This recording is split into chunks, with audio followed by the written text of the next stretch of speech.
I've had some interest in how I install these flashing lights in some of my rolling stock. I brought some examples of different ways of doing it. Here's one that's flashing, and there's the battery.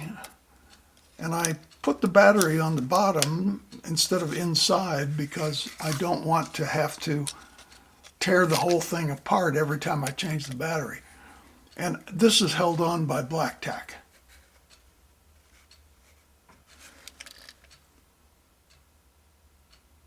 I only have to take it apart once. Here's another example of a battery-operated flashing end of train light.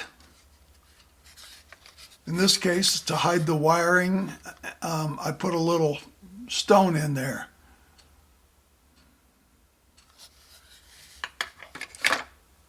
And the way these work, these Train Tech end of train lights, and there's a couple different kinds, by the way. This one is a flickering light as opposed to a flashing modern image.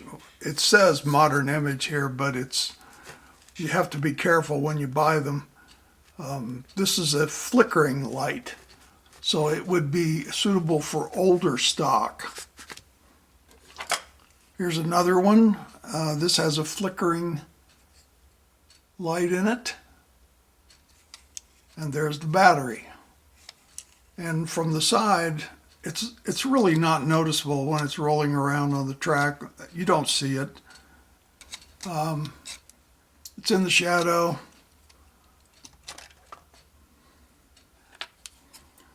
Here's another style. This one is driven off track power.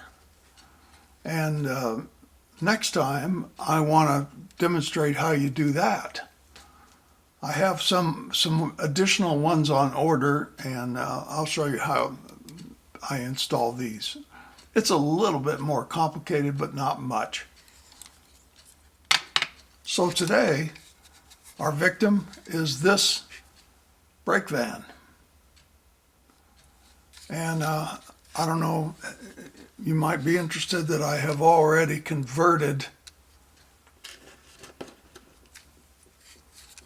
the coupling as demonstrated in a previous video. It had one of these big D jobs.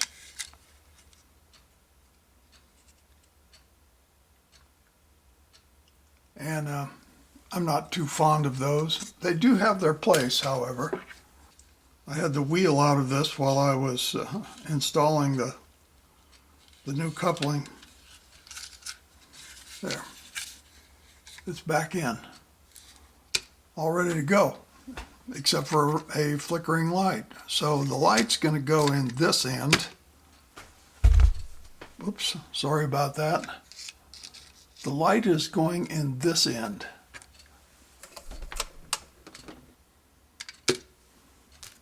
And to demonstrate, if you're unsure about what you've got, just plug in an LED. I happen to have a spare here. It's not exactly the same kind that comes with the kit. Oops.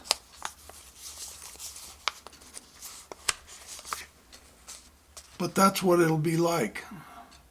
It'll be flickering like it's an oil lamp.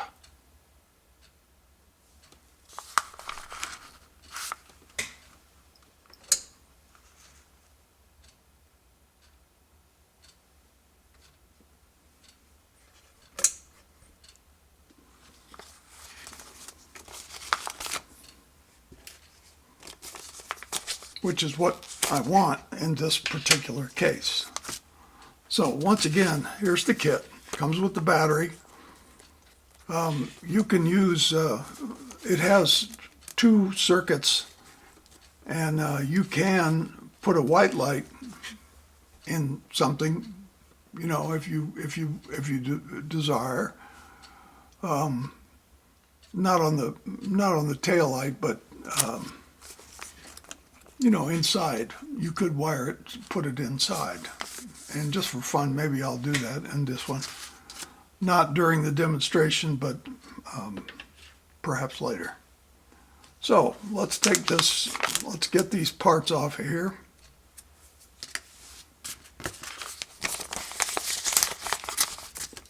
I'll get the battery out and I'll be right back. Okay, I got the parts. I'm not going to use this right now. Don't need it. Don't really need it at all.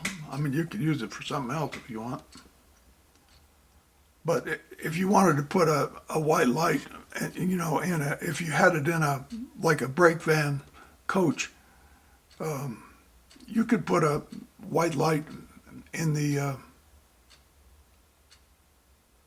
guards compartment, you know, just for fun. Okay. So here's our battery holder. Here's our battery. And here's this. First thing we have to do is paint everything but the tip of this white. So I will proceed to do that and I'll be back. I usually use craft paint for this. And this is titanium white. So it's a very dense pigment. Okay, I think the paint's dry. I put a thick coat on. Probably can't see that very well, but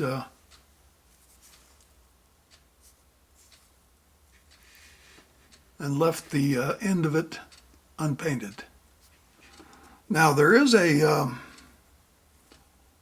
it's not real important, but there is a domed side to these LEDs that they furnish and a flat side. And, you know, I guess it's not super critical, but you would probably want to get the dome side up on the wagon. So I'm going to drill a couple of holes for these leads to go through right about there. I have two holes now drilled, one very well on top of where the bracket was and one above it. Unfortunately, I scratched the paint a little bit with my file, but honestly, nobody's going to ever see that. Not while it's in motion, certainly. Now the next thing we're going to have to do, since we want to mount this underneath,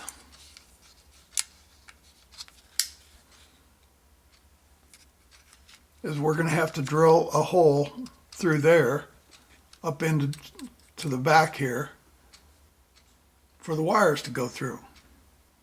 Now you may think, oh my gosh, there's going to be wires hanging out and everything. Well, there will be wires, but honestly, they're not noticeable.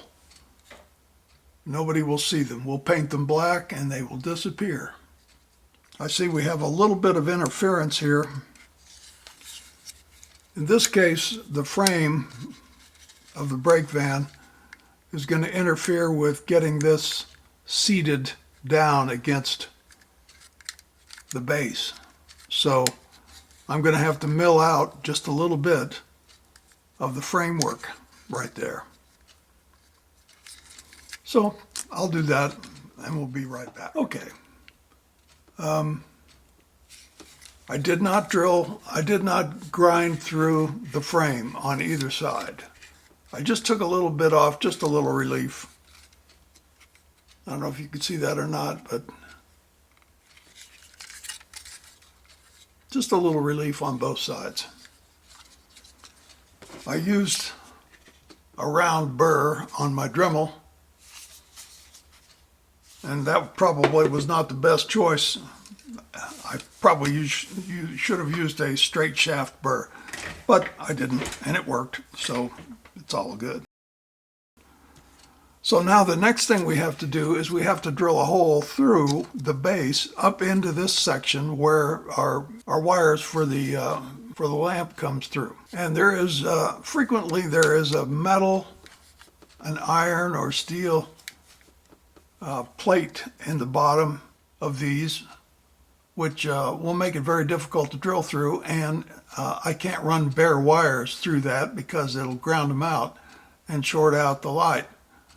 So it's best if you stay as far back as you can towards one end or the other, or on the other hand, maybe as far over to the side as you can, and that will help you avoid that steel plate. There's no way to really know for sure where it is. I guess you could use a magnet and sort of feel around and figure out where it was, but based on my experience, if I just stay towards the end and towards the side, I probably won't hit it. So I'm going to drill that with my cordless drill and a small bit, because that hole is not going to show.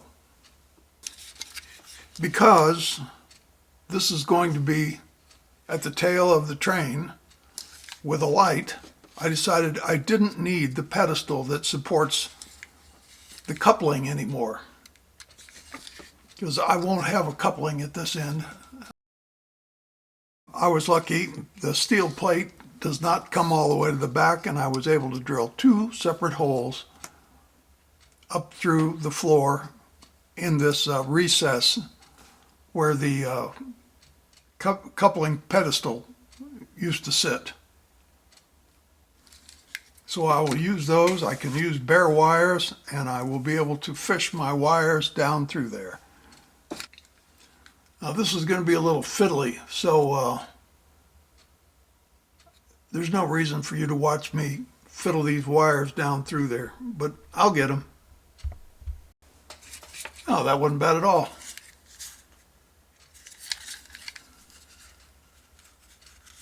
And there are the wires. I pushed them up against the rear wall so that they're not as noticeable as they could be. And there they are coming out the bottom.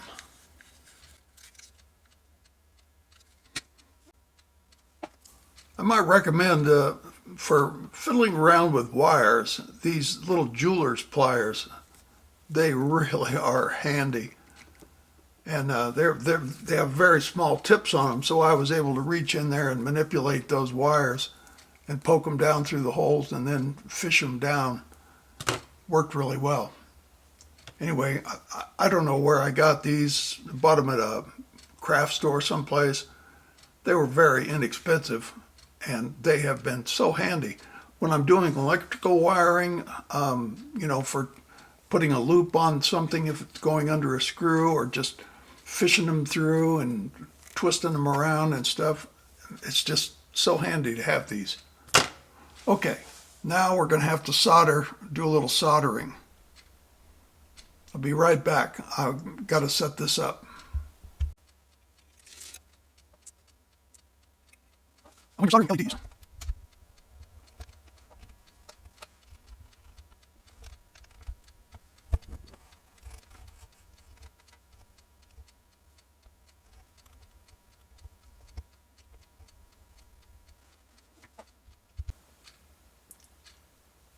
When you're soldering LEDs, you have to be careful not to get them too hot. So what I frequently do is I just put a little alligator clip on the lead between where I'm going to solder and the LED, and that acts as a heat sink so that very little heat travels from where I'm soldering down to the LED. And I'm going to solder a couple of extensions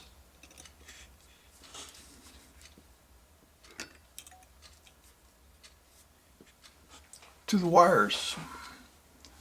And you notice I crossed them over. Well, let's go back and look at that. I crossed them over because they're on the wrong side. This shows you which one is positive and which one is negative. and they turned out to be on the wrong sides. If I'd have been thinking real clearly, when I'd have fished them through, I'd have fished them through in the right way. But I don't want to fish them through twice because that's pretty hard on the LED, and I don't want to break it. So I'll just cope with it. I put a little piece of heat shrink tubing where they cross, and it'll be fine.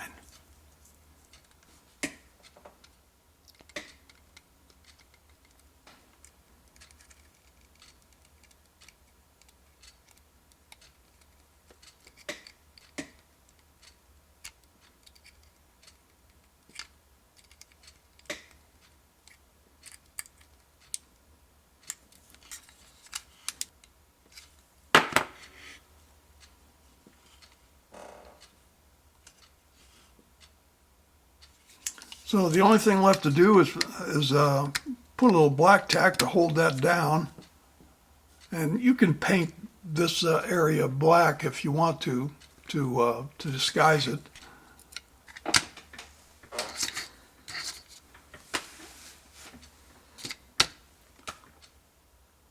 And there it is. Now I'm going to go ahead and I'm going to paint a little black just on the sides down in here on this piece. The paint won't short anything out or anything like that. It's not a problem. But I'm just going to put a little bit of black paint right on the side just so it doesn't show. It wouldn't show much anyway because it's dark down there. But just for grins, I'm going to put a little black paint on there, and I'll be right back. So when you move them, either start pulling them along the track with the locomotive or pick one up, or even, in my case, shake the shelves a little bit while I'm getting some out. They'll come on for a little while and they'll go out. So the batteries last a very, very long time.